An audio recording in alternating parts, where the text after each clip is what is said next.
This will probably never happen. Hey, what is up everybody? It's your boy back with y'all. Real quick short video for y'all today, and we're talking about this bad boy.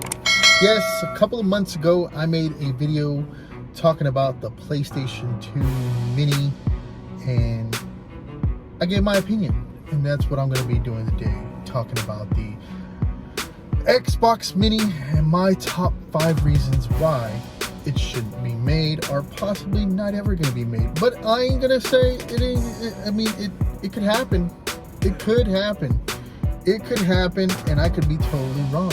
So let's get right into it. So, number 5, possible fail in sales. Now, I ain't saying that Microsoft is not very good at selling stuff. They are. The original Xbox was a success because we wouldn't have the 360, the One, and even the next gen consoles now today. But will they truly take a chance on having a mini console fail in the market today? Yes and no. And this is why number 5 is really short, because of, well, possibly number 1 and 2. But I think that they are scared that it would fail in the long run. Limited run amount, possibly, but sales would probably fail, just due to other reasons. Number 4, hardware and software. Now, I'm not really into the Xbox emulation, original Xbox emulation. I really don't know its current state.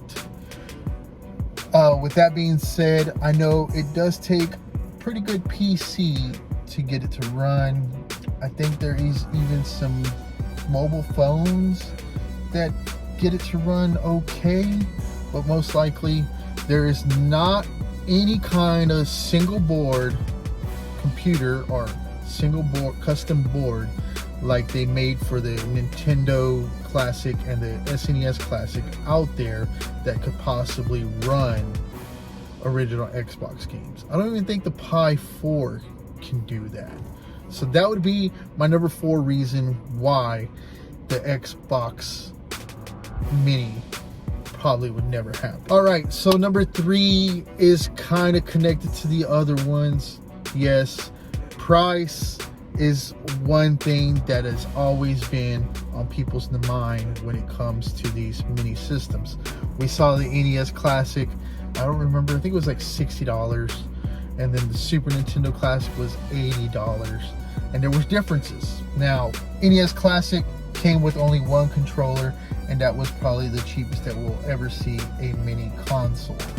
The Super Nintendo Classic came with 2 controllers, and we did see a bump in price when it came to that Classic. The PlayStation Classic, I really can't compare that one, because yeah, I can, because it flopped and the price was kind of outrageous, but it is what it is.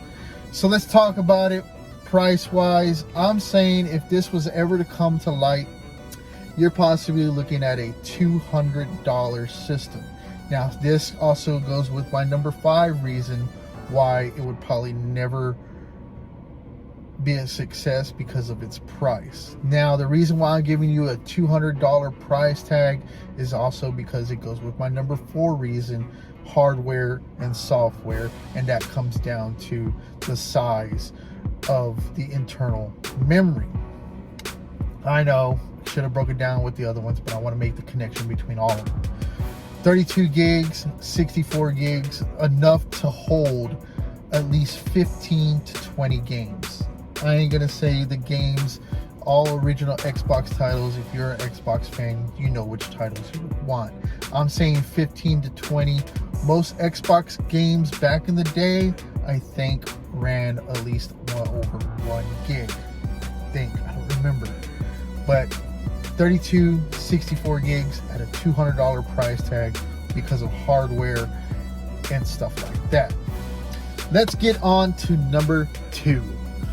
So let's talk about packaging, retail packaging. It would be a small console. Controllers, I would say 2 possibly, because I think you would throw in a couple of games that had head-to-head, like a football game, baseball, racing, fighting, stuff like that. 2 controllers, simple packaging, make it look like the original Xbox, and go that route.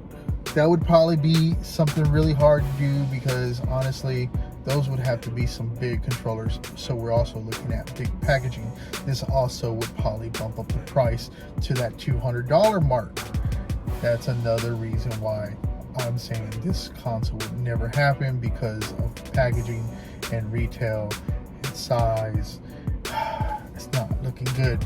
I'm telling you, this is not going to happen. So let's get into my number 1 reason why it is not going to happen. If you currently own a Xbox, current gen, what is that? An S and an X, and then a regular Xbox One, a One S. All of those have the one thing that everybody loves about Xbox, is the backwards compatibility. Yes, the backwards compatibility list is growing every day, or practically every other day, and there's more and more games being added. But there's also the emulation side of the Xbox, where you can pay to unlock it and you can emulate stuffs on the Xbox. I don't know if the OG Xbox games are being emulated on the Xbox, but I know the backwards compatibility list for the OG Xbox is looking good. So that would be why I'm telling you today, it's not gonna happen. I hate to tell y'all. You got sales, hardware, pricing, packaging, and backwards compatibility play a big factor on why this console will never come to light. And that's pretty much it. It is what it is. At the end of the day, this is one man's opinion, my opinion. Make sure you like, comment, subscribe down below. Let me know what you think in the comments section. Do the whole 9 yards for me. The notification bell. It is what it is. Peace.